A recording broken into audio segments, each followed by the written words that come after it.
In northern Kenya we sank into the mud and saw the first elephant in Isiolo. In Nairobi the shock absorber had to be changed, but we saw the city from above. At Mombasa's coast we found paradise, but almost lost Tara. In Tsavo National Park we saw the first animal kill and Great Kilimanjaro. With Moses we went to the Masai Mara, where we saw lions on the tree. Maasai warriors danced for us, and we met Stephen and Steffi at Lake Baringo, with whom we traveled on to Uganda.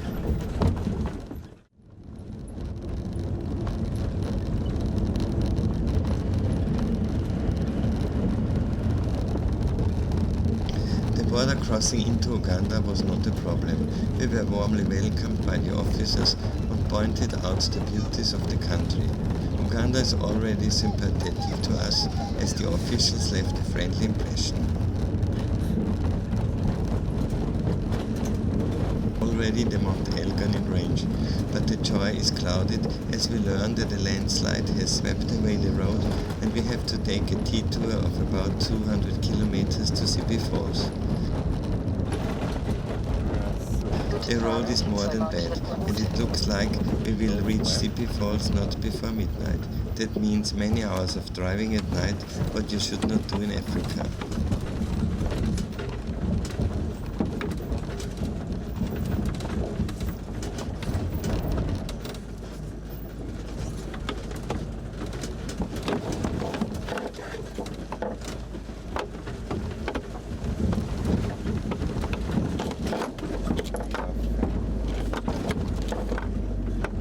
The road is not marked on any map, and so we stop and ask a truck driver to see if we are still on the right track.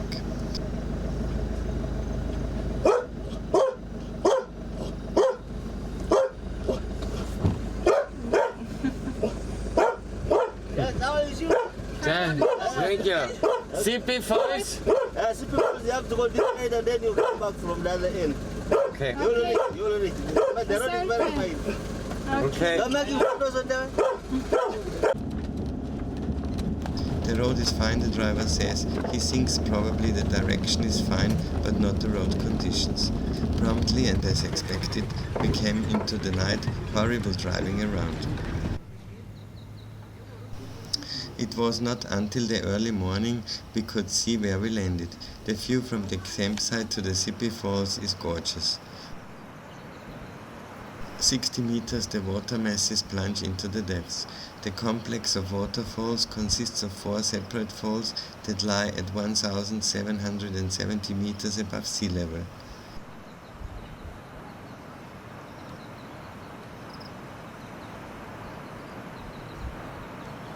The campground is nicely laid out, with tropical plants and washing huts in traditional style.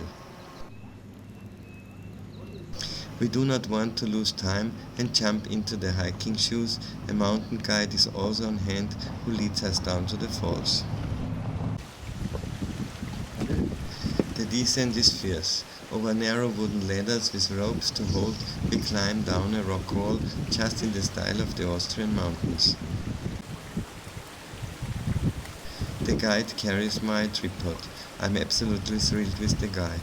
Again and again we meet people who are climbing the heavy loads on the head. Tough people in Uganda.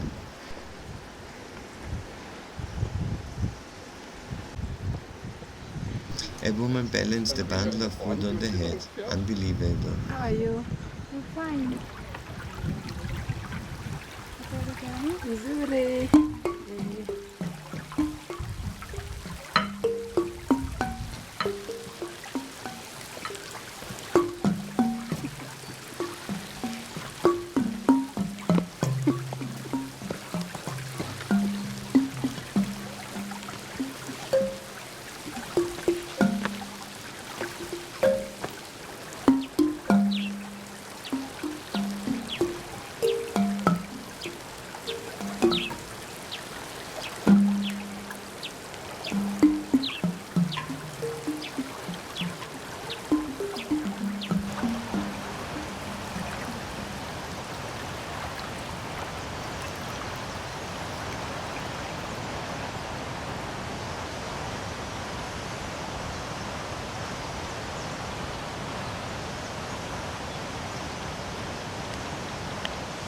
Soon we arrived at the foot of the falls.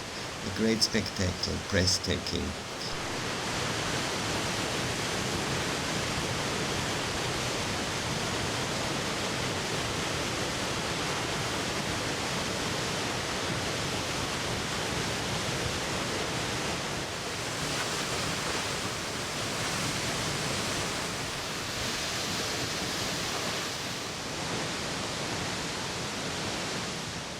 The rise, however, was more difficult than expected. Exhausted, we reached the top and we cook immediately. Of course, we have beef fillet. Yes. What else? We men are in paradise. The women cook, we sleep. Nothing to complain about. Next destination, Buyagali Falls. In the morning we start early. We only have tarmac ahead, so it should go fast. We leave Mount Elgon. In the nearest major town we need a money exchange and a SIM card. We wander around a bit. We need a bank to change our Kenyan shilling to Uganda shilling and the SIM card for the telephone.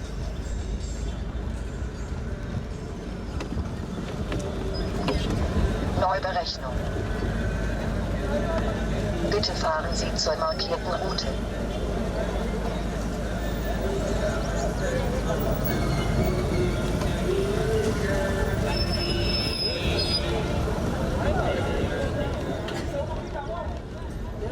Soon everything is done, shopping done, and we are back on tour.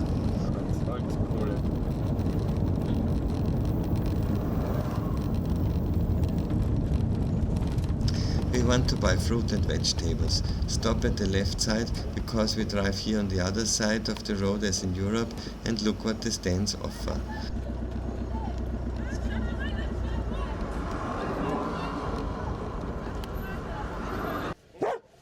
Most traders come to the car and want to sell their goods. That is always turbulent and loud. Everybody cries through the crowd, but it is always great fun. Thank you.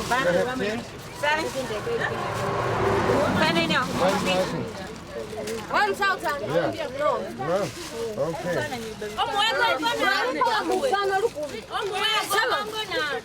You bullying. Huh? 2,000. Only this, 1,000. No, but my daughter. Hold on. We put this one. I don't No, we will not eat it too much. Look, I get a fat stomach when I eat all this.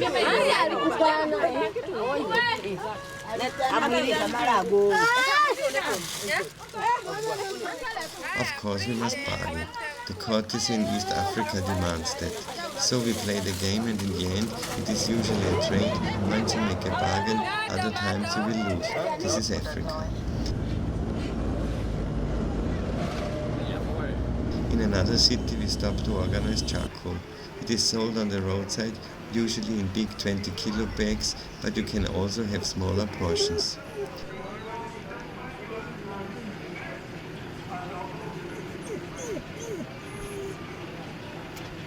Steffi and I look at the different lots.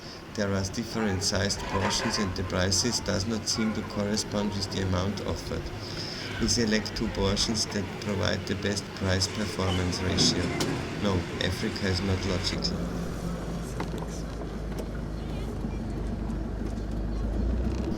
After a short time we are in Jinja, at the Buyagali Falls, and find a great campsite next to the rapids. Taro relaxes immediately. For her it was a long day. Actually they are rapids and not waterfalls, which the Nile forms coming from Lake Victoria. Very popular here is rafting, and some lodges and campsites offer rafting. On the shore there are numerous water birds. We will stay here for a few days. Spontaneously, a group of young people starts making music and dancing.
few days we go on to Kampala, but before we need beef, a kilogram costs about $5.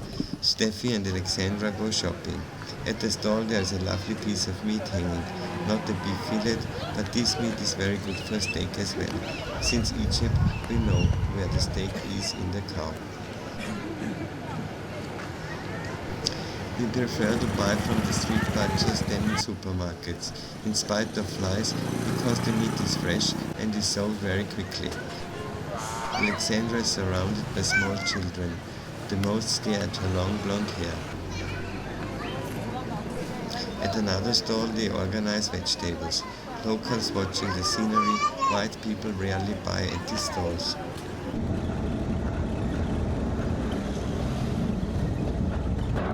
We cross over Boyagali Dam, which was built in 2007 with electric power plant and 30-meter high dam because we want to the so-called source of the Nile.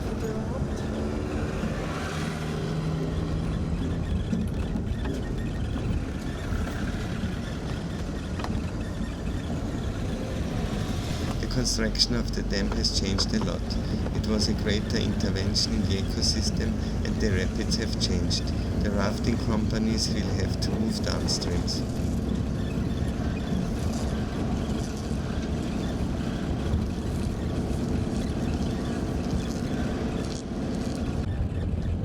Behind the dam we turn off and Steffi and Alexandra are positioned in front of the source of the Nile for a photograph. Here where the Nile emerges from Lake Victoria, the source of the White Nile is supposed.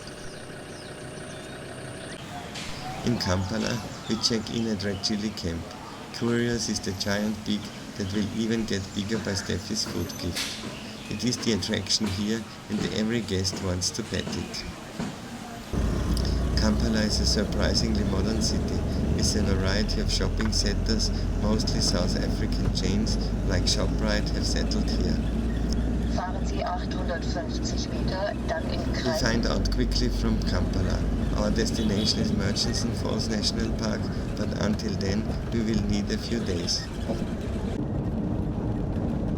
On perfect tarmac road it is about 200 kilometers to Hoima, the last major town, before the tar changes into a red soil road.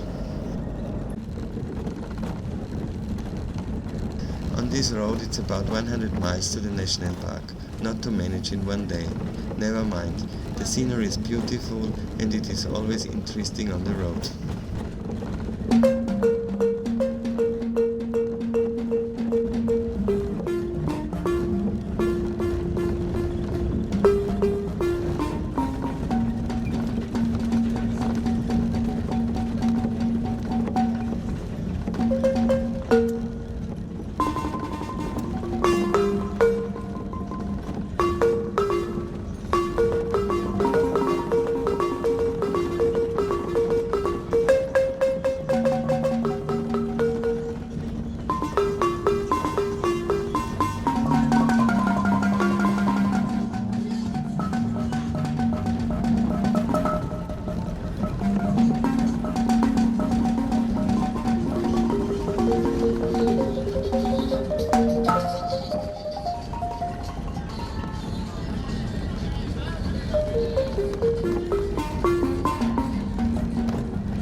Sun is setting and we need a place to sleep.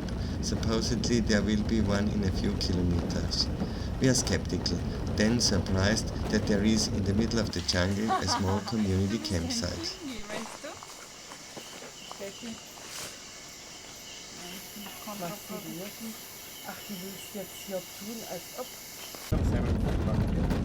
The next morning we head back a bit and soon we can see Lake Albert in the distance.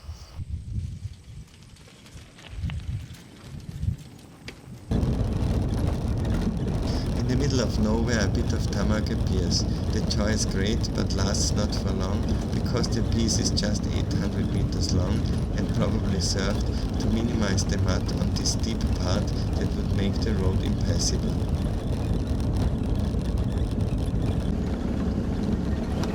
The last meters to the campsite it leads through small villages and tall grass. The site is simple, pit latrine and bucket shower with cold water, but the location is beautiful. We spend a funny evening with plenty of beer. Tomorrow Alexandra and me want to leave early to the Murchison Falls. Stephen and Steffi will take care of Tara. She's not allowed into the national park. The track is good and we are progressing fast. We see no animals, but once we stop, the vehicle is covered with tsetse flies, the carriers of sleeping sickness. Windows remain closed. Indoors it is terribly hot.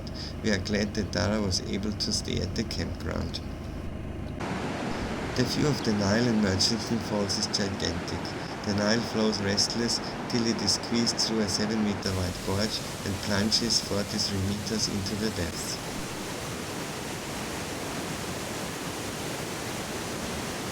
The spectacle is tremendous. The park owes its existence to an epidemic of sleeping sickness in the region where certain thousand square kilometers had to be evacuated and long remained deserted. This kept the area untouched and was later declared a national park.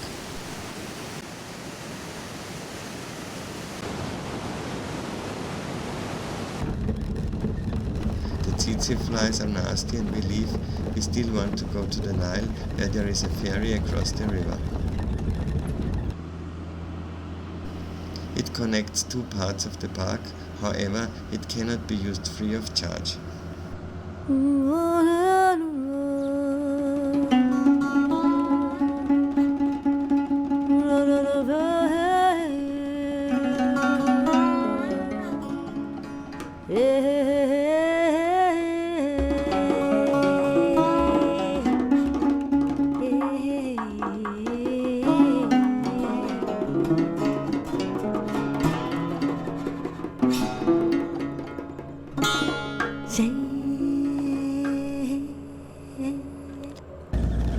Our trip was short-lived. We pick up our friends from the camp and head towards Fort Portal, also not to make it in one day.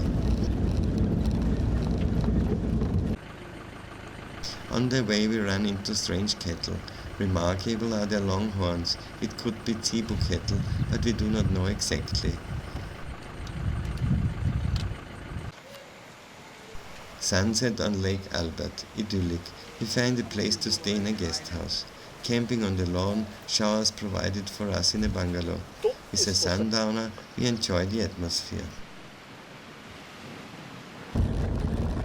In the morning we continue another 100 kilometers.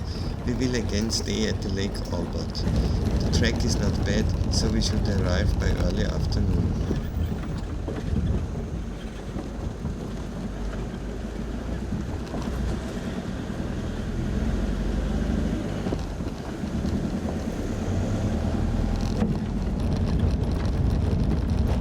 Mountain range we come down to the level of the Lake Albert. The pass looks harmless, but it is difficult to drive. The area is sparsely populated, so we might as well camp free, but first we want to try it in a lodge.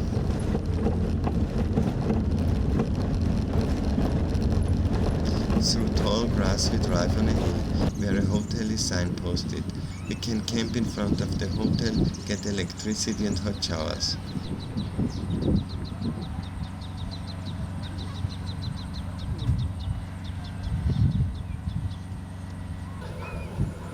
The view is wonderful. We are looking at a traditional village. No new construction disturbs the visual appearance. In the background, Lake Albert.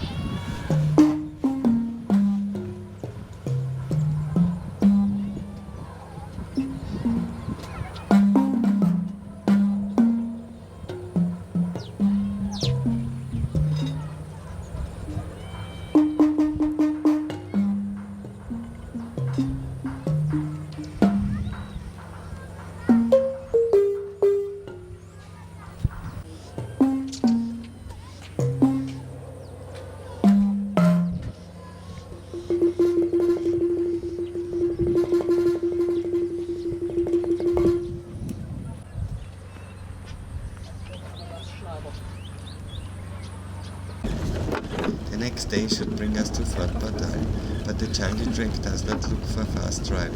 In the short term, we doubt whether we are correct, but there is no other way.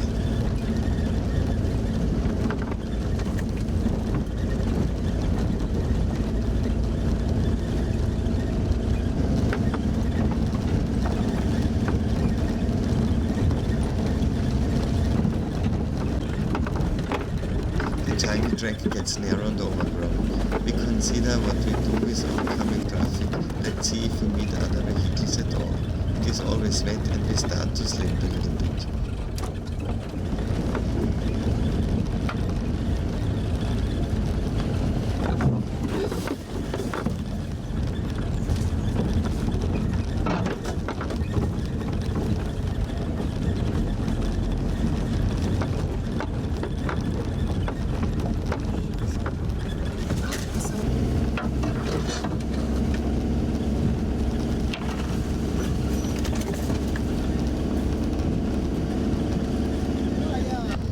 After a few hours we made it. We turn onto a wide track.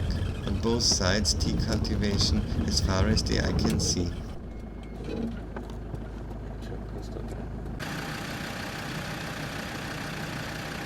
We have not heard about tea cultivation in Uganda.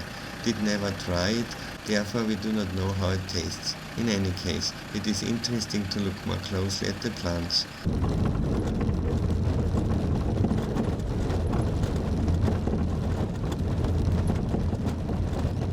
The roads in Uganda are generally quite good, because they are often repaired. With great caterpillars, the loose material is pushed away from the road and the surface is made flat. Then it is smooth and allows speeds up to 100 km per hour.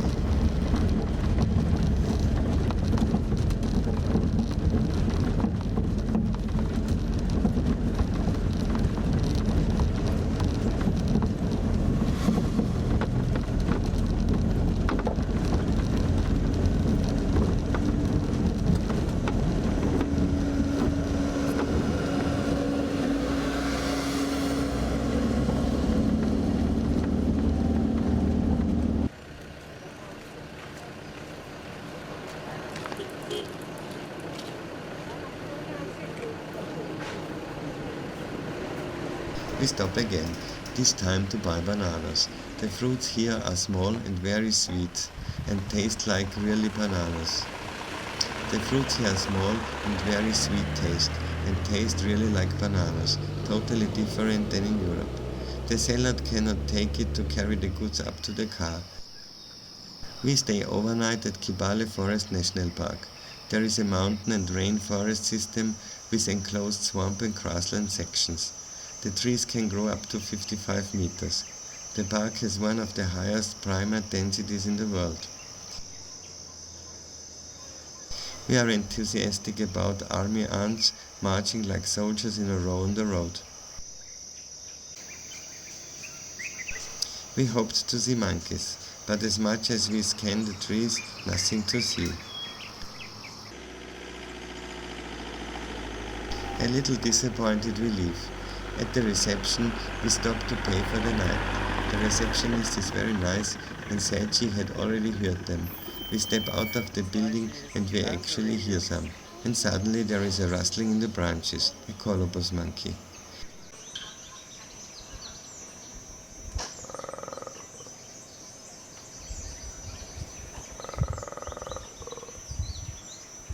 The monkeys are curiously watching us from the treetops. They are beautiful animals with long-haired fur, black and white. They look like forest ghosts.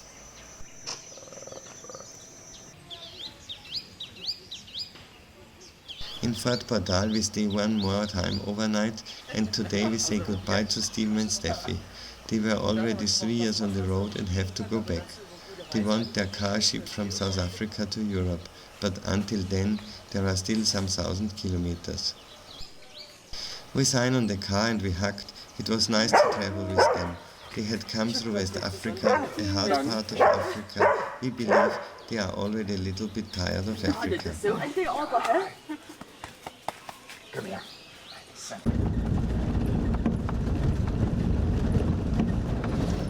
We continue along into the Congo Basin. We want to Semliki National Park. We have a small mountain ridge ahead, of which one has good views over the Congo Basin. From here one can see into the Republic of Congo. A few kilometers later we reach the ranger station. We hire a guide who takes us to the hot springs. And again we see colobus monkey. No, colobus monkeys are always very shy. They are naturally not very shy, but the reason for them being shy is that people used to kill them a lot. They needed the beautiful skin, that skin with white long hair. So the long hair was used, the skin, because of the long hair, it was used to tie around the waist when people are performing a traditional dance. And the hair is like making some good fashion. Then also the skin was put on the chairs to decorate a sitting room, you know. Yeah, so this is the reason the colobus monkeys was being killed. And this is why it is now shy from human. But over a period of time, Uganda Wildlife Authority has said no. So if we get you with a skin, we take you to courts of law. So we have hope that with the time, that history will go out of their heads. Okay. Upper surface of the soil. So when the trees are growing, they don't need the taproot. They only have their roots laid on the upper surface of the soil, and they have enough water they need. But this does not give them enough support on the ground. So to then have support on the ground, they then have to develop these buttress roots, you know, to give them support. And these buttress roots are very useful to the wildlife, majorly the chimpanzees. You know, when gorillas are communicating, they beat the chest, but the chimpanzees use this. It's more convenient and not painful. Yeah. When they get food, you know, like this tree, this is a ficus which grows figs, and when they are here and they have got food, so they are very happy. They will, depending on the way they drum, then their colleagues will know there is something good, or they are annoyed, something like that.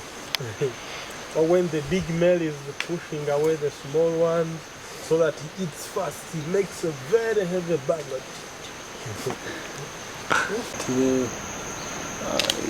They actually are always affected by the wind, especially for those which are on the edges of the forest. The wind affects them much. When there's a lot of storm, some of them fall.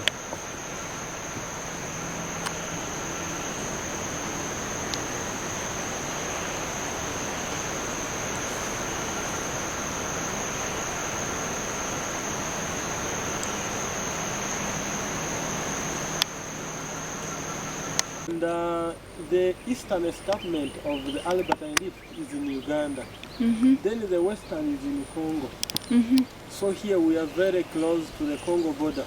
If you can see straight ahead, there's that kind of blue line cutting that skyline, the blue one, like a blue mountain. That is the escarpment making this Rift Valley. So it goes like that. But in this part of the Rift Valley, the Rwenzori mountain cut across, like coming into the Rift Valley. You know, it's a block mountain. So in this part of it, it is Rwenzori which makes the escarpment. But after Rwenzori, the escarpment continues, and after the southern end, the escarpment continues. So in Congo, it's just, it goes. The Semliki National Park consists of genuine lowland rainforest with tropical humid and very hot climate. Between 1997 and 2001, the park several times had to be closed to the public because anti-government rebels were staying in the area and from there attacked villages and settlements. Therefore, prior to a trip to the Semliki, always check the latest security situation.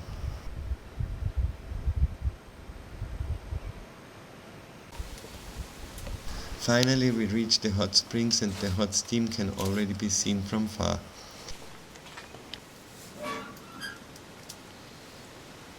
With approximately 106 degrees Celsius, the water comes out of the ground. 2 springs are in the nature of geysers.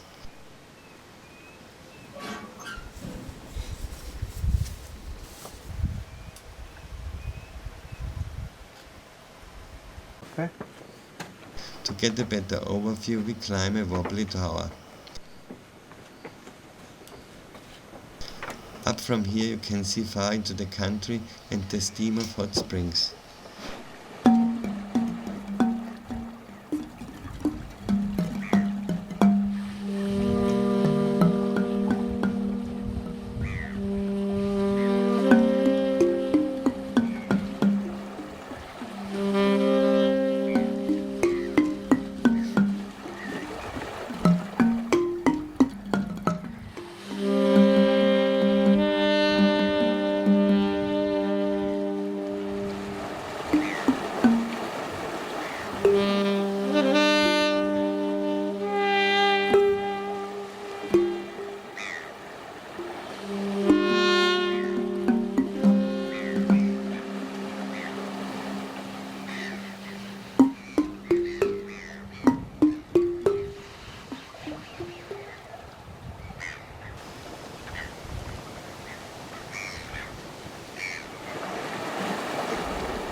The rest of the day we relax on the nearby idyllic campsite.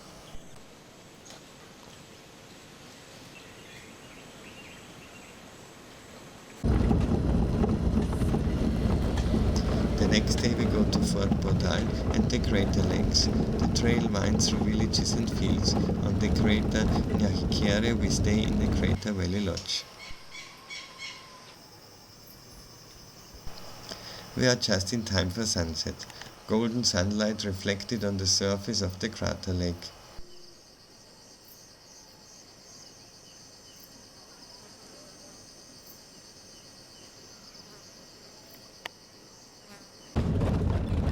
We still want to visit Lake Kuruba. It leads through banana groves and hilly landscape. The area consists of more than 40 lakes, all of which have a different color.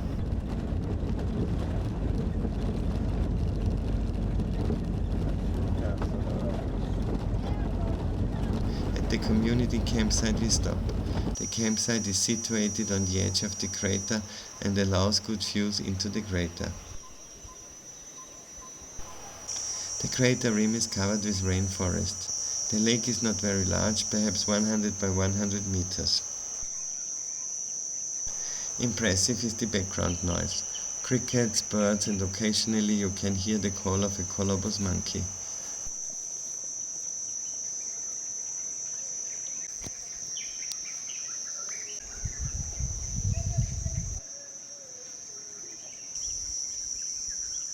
From the campsite we can observe a group of colobus monkeys. They are eager to pick the fleas from the coat.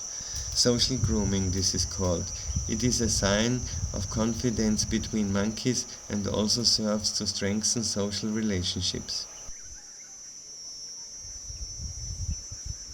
Funny to watch are their tassel-like tails.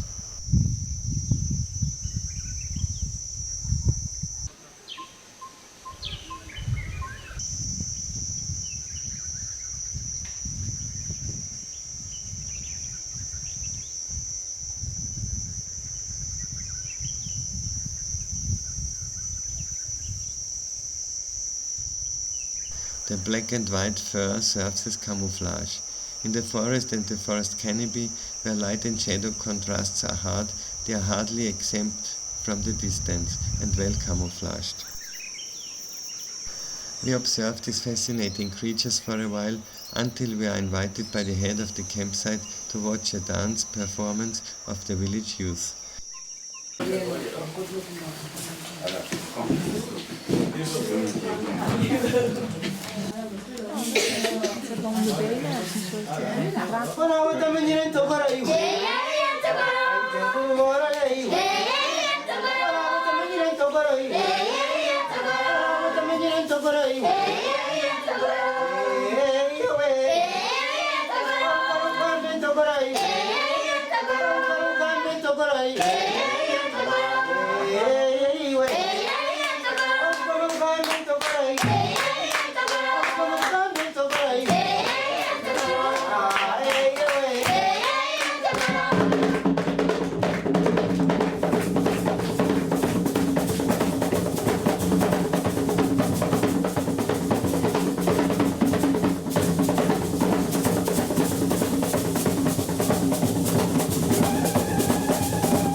The next day we go from here to the so-called roof of the world.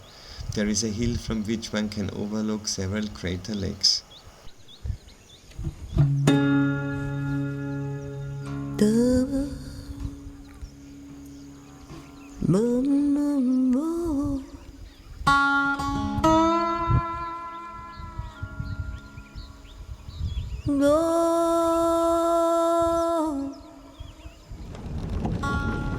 One crater lake is still on our agenda, the Lake Cassandra. A narrow forest path leads to the campsite. It is on the level of the water surface, which will be fatal, as we soon will see. Again, this lake is idyllic. The slopes of the extinct volcano are densely covered with tropical vegetation. We enjoy the peace and quiet here and take a walk along the shore, for a narrow path leads along the lake.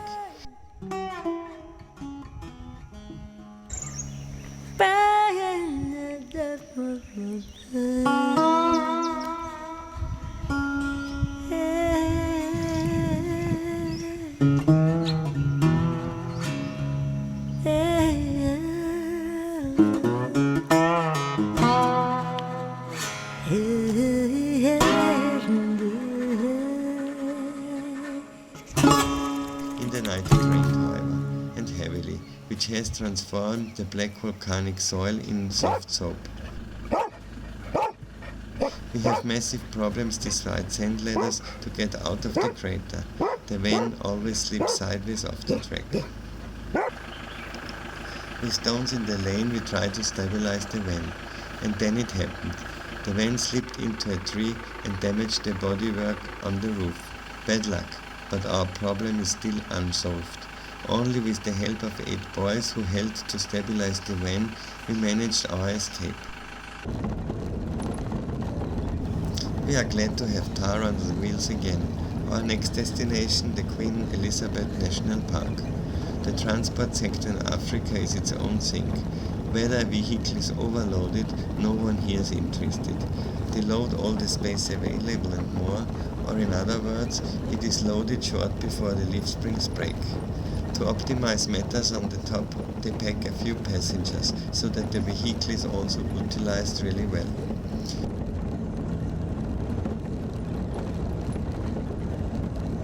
What in an emergency break with the people above would happen, I do not dare to imagine.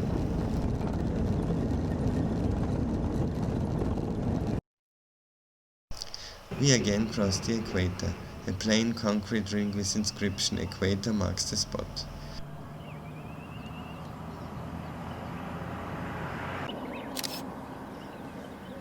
Tara is worried because her mom has moved too far from the van.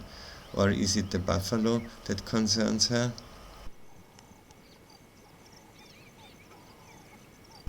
A transit route leads through the national park. We turn off onto a dirt road that leads through the park, but we do not have to pay for that road.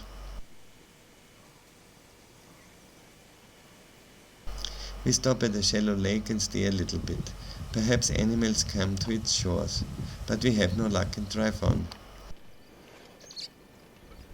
Again and again we see buffaloes, a dangerous animal because if they live in herds and feel disturbed, they circle a vehicle and attack.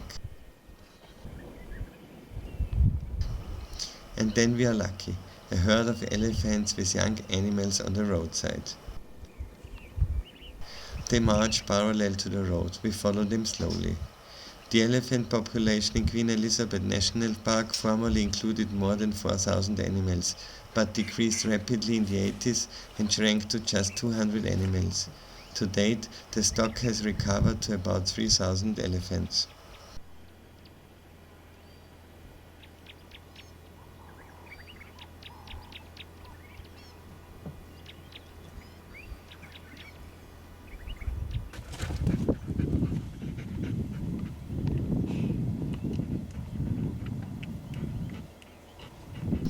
But eventually they disappear in the dense shrubbery. At the roadside a waterbuck. We do not want to scare him and remain within a reasonable distance. It does not move. We drive closer, but it stays without fear. It is used to cars. And even closer, incredible, it stays. Now it is almost in reach of our arms. We do not want to confuse and drive on. We drive to the lake and discover an elephant swimming in the evening twilight. We spend the night at the Hippo Lodge and enjoy a spectacular sunrise. so the morning coffee tastes even better. The Hippo Lodge is located on a hill overlooking the lake. It is not really a lodge but a tented camp. That means big tents are sent up permanently with beds and bedding. The luxury version even has a bathroom and a toilet. These tents are rented like hotel rooms by safari companies.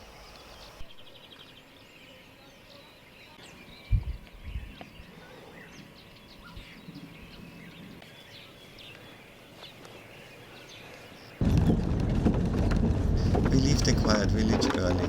Perhaps we see on the way some animals. The people in the village are also already gotten up.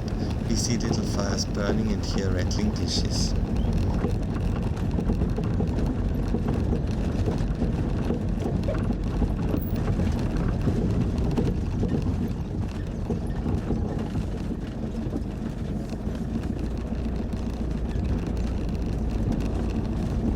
Only some 100 meters outside the village, a herd of elephants crossing the road. That is called luck. We stop and watch.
And then on a hill we see a strange spectacle.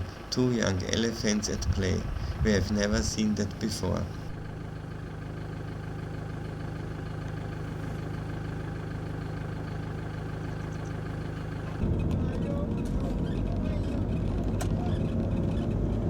We leave Queen Elizabeth National Park and cross the Kasinga Channel that connects Lake Edward with Lake George and divides the park into 2 parts.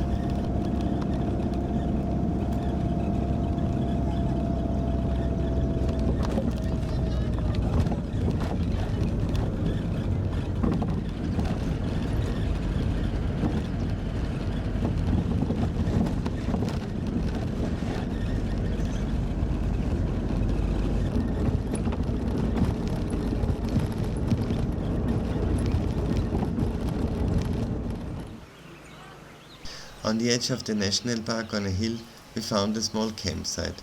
Lovingly it is created, with round huts and an open ronda well, from which there is a wide view of the park. Tara is pretty bad. We need a vet in the capital, Kampala, or must return to Kenya. Tomorrow we will decide where to go.